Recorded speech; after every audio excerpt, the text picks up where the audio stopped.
ba gusto mong mag-aral? Opo, tatang. Pero, ba't kailangan ko pang pumunta ng eskwela? Eh, pwede naman ako turuan ng nanong dito eh. Madami na ako natutunan eh. Hindi lahat ng bagay natutunan sa bahay. Alam mo, palagi naman kitang dadalawin din. Tsaka dapat matuto kang mamuhay ng hindi nasukob sa pamilya mo. Di ba, Pasyano? Tama si tatang. O sige, bilisan mo na, Pasyano. Katid mo na itong kapatid mo.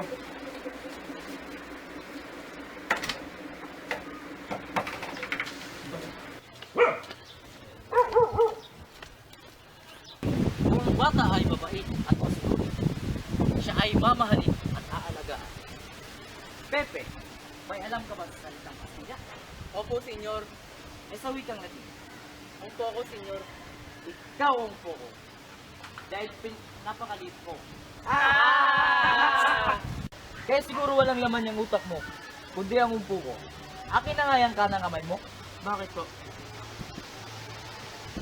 Para bumaon sa utak mo, ang matagal mo nang dapat alam. Aray! Pepe, masakit ba ang palo ng papa? Mag-aaral pa ako. Mag-aaral daw. Kahit anong aral ang gawin mo, kung poko ka pa din. Kung poko! Oy! Matalino ang nanay ko. Ayaw mo ba ako? Ayaw mo yung mo? Oy! Gusto pa ng nanay mo? Tatay mo ang ano? Matalino ang nanay ko at hindi unahan ang tatay ko. Hindi mo na maaaring gamitin ang apelyido Mercado. Mapanganib para sa'yo. Madadamay ka lang sa paghihiganting ginagawa ng mga demonyo na kasay laban sa ating pamilya. Bakit kuya? Nag-iinita ng pamilya natin dahil nagmalamig ng burgos. At maging pagtangging tatang at taas ng buwis. Kaya ikaw, Pepe, galingan mo sa iyong pag-aaral. Huwag mo ipapahiya ang pamilya natin. Oo, kuya. Eh, anong pangalan na gagamitin ko mula ngayon?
El bueno es opter, enterrado con los muertos, y así sí concisar. El noble Brutus le diste, qui César. César ambicioso, si Warren así fue una falta grave y lastimosamente hicieron César responderla. Muy bien, Rizal. Luis Tabel de Andrade, ang iyong abogado. Mucho gusto, Jose Rizal. Alam ko. Opo ka. Maraming salamat, Rizal.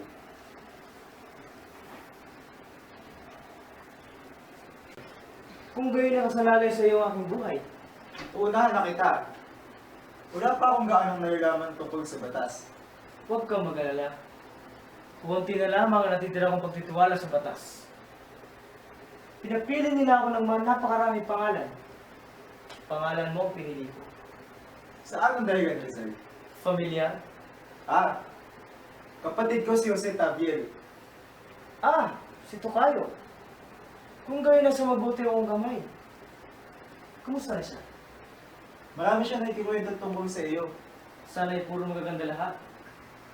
Marami akong hindi mapaniwalaan. Gaya ng, Hindi mahalaga ang opinion ko. Ang mahalaga yung opinion ng ibang tao. na ano? Na isa kang ereheng, filibustero, subversibo, at walang utang na loob. Walang utang na loob. Saan? Sa Espanya, pinagkakautangan mo ng lahat, pati na ang iyong edukasyon. Sa kanya mo rin ba natutunan ang iyong edukasyon? Kaso mong pinag-uusapan natin dito, Rizal. Kung sa bagay, tama. Totoo. Marami akong natutunan sa kanyang mga universidad, lalo na dito sa universidad sa Pilipinas, na pinatatakbo ng kanyang mga fraile. Natutunan ko na hindi lahat ng tao ay pantay-pantay.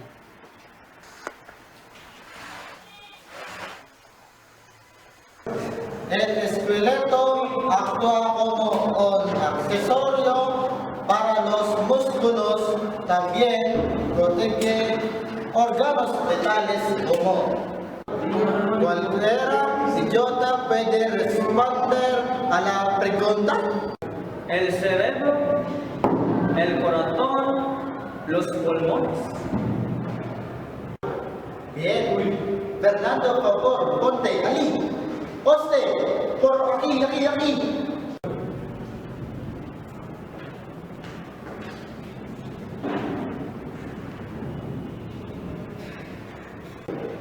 Ahora que se puede hacerse de la disparidad en sus alturas, estos indios tienen puestos más bajos que Fernando. Queriendo decir que somos superiores a los Filipinos. Bueno, aparte de eso, ¿qué más? Profesor, si la altura fuera la única razón por la que los españoles son superiores, entonces, ¿por qué ha perdido a España sus colonias para los nativos que son blancos?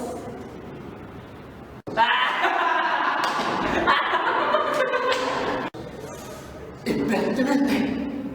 ¡Salir de clase!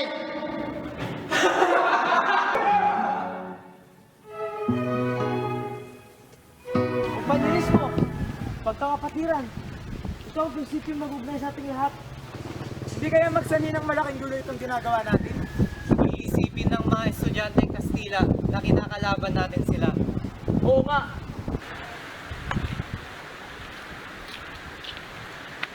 Chongo! Nandito na naman yung mga bangus na yan! Boko!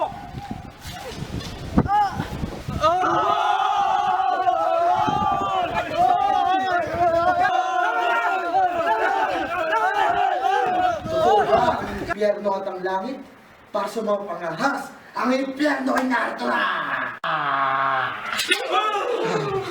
Alam mo na kayo, nakapoy sa kabila ng buhay. Kahit matakot na kayo at magbalik loob sa banal na simbahan. Señor Gobernador Silvio, Ah, Teniente, buenas noches. Napasyal po kayo. may permisyon kami o magalugho. Ba't hindi mo lang magsalaba? May day pakuha na sa labat sila, Teniente. Wala kaming oras para dyan. Lugugin ang Mumbai. Sandali! Ano ibig sabihin ng mga ito ko? Teniente, sandali lamang po! Ano ibig sabihin ng mga Teniente? Teniente! Teniente! Aresto na siya! Aresto na sila lahat! Anong kasalanan namin? Dahil sa legal na pagbubulong at pagkakaroon ng librong ito. Kailan naging illegal ang pag-uusap ng tatlong magkakaibigan? At anong masama sa librong yan? Gusto mong basahin mo? Nang makita mo ang sarili mo sa librong yan? At pagkatapos mong basahin, ibigay mo sa mga kagaya mo. Marinig ka! Nang malaman nyo ang katotohanan ng ginagawa ng gobyerno ito sa bayan namin, makumpiska nyo at masusunod na lahat ng aklat na yan. Ngunit ang katotohanan at sinasabi ng aklat na yan ang nagpamulat sa puso at isipan ng mga nakapasa niyan na hindi nyo mananakaw kahit kailanman. Alisin sila dito! No. Maestra Rizal está vivo. no puede haber pasar estas islas. Rizal está en el exilio en Dapitan. Está demasiado lejos para hacer de cualquier daño. El instigo es la revolución, es su deber de hermana. No me digas cómo hacer mi trabajo. Bueno, es mejor hacer su trabajo o salir de aquí.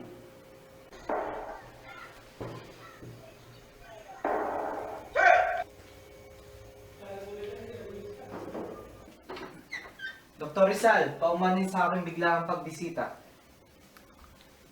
Naintindihan ko, Gobernador General. Parati na lang akong binibigyan ng sakit ng ulo ng mga Espanyol. Pero kaya ko naman gamutin ang aking sarili. Totoo nga, wala akong kinatatakutan. Kaya't napakaraming mong mga kaaway. Isa akong ophthalmologo. Ang gusto ko lang ay makakita ng malinaw ang aking mga kababayan. Kailangan bang isinusulat lahat ng nakikita? Kung hindi, General, anong pinagkaiba natin sa mga hayop? Ganyan na ba katalas ang dila ng iyong mga nobela? Nabasa mo na ba ang aking mga nobela? Hindi pa. Sabi nila'y baka hindi raw ako makatulog. Kamusta ka naman dito? May pinagkaiba ba ito sa dapitan ni General Blanco? Mas masikip nga lang dito. Nawala ang mga karagatan, ang mga tanawin, ang mga kabundukan. Patawarin mo ko. Pinaniwanan niyo ako, pinapayagan niyo ako magpunta ng Cuba upang magsilbing doktor doon. Yun pala ipahuli niyo lang ako at ipakukulong na muli.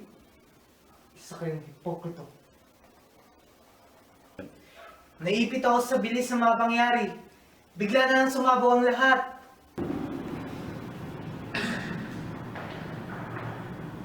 Respecto a la rebelión, desde julio 6 de 1892, no he participado en la política. Hasta el 1 de junio de ese año, cuando el doctor Valenzuela dijo a un mensaje si hay un levantamiento, demostrando así que no tengo contacto previo con los cielos. Para si estaba en contacto, yo ya he conocido. Sobre una materia grave como un levantamiento. Otra prueba negativa es que ellos no tienen ninguna sola letra de mí.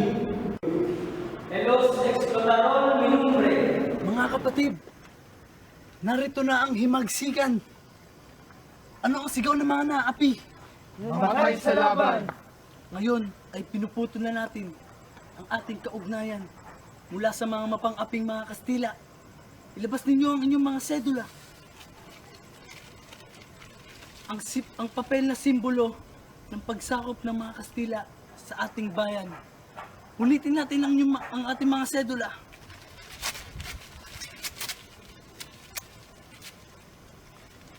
At magkaisa tayo sa himagsikan. Mabuhay ang Pilipinas! Mabuhay! Mabuhay ang Katipunan! Mabuhay! Mabuhay si Dr. Jose Rizal! Mabuhay! Ang Ateneo. Diyan nagsimula ang may ligayang araw.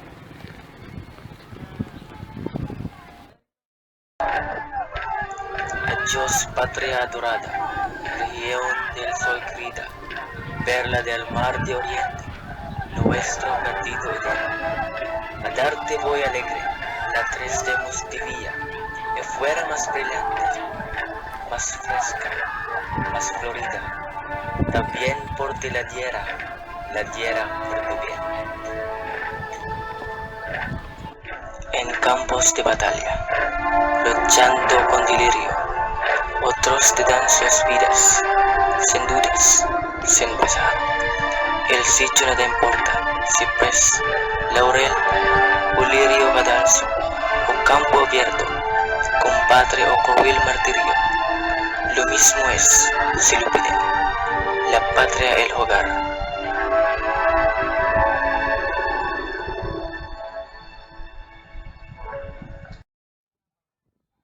Maaari ba akong makarap sa mga babalik sa akin?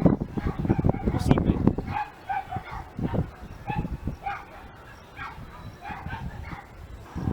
en el nombre del Rey de España, cualquier persona que levante la voz a favor del criminal también será ejecutado.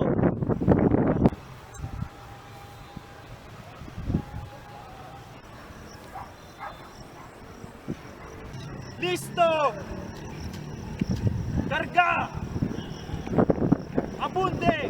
Consumado mes! Fuego!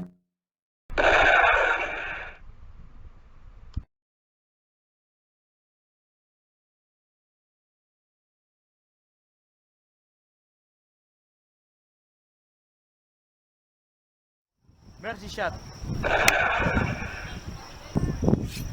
¡Viva España! ¡Viva España! ¡Viva España!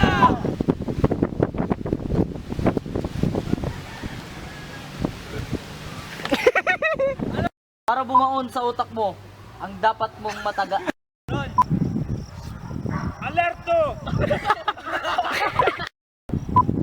En el nombre del Rey de España, cualquier persona que levante la voz a favor del criminal también será ejecutado. Cut. Game na, game na. Okay. Uy, Vin. tanggalin mo na yan. Hindi ka ganyanin ko na lang.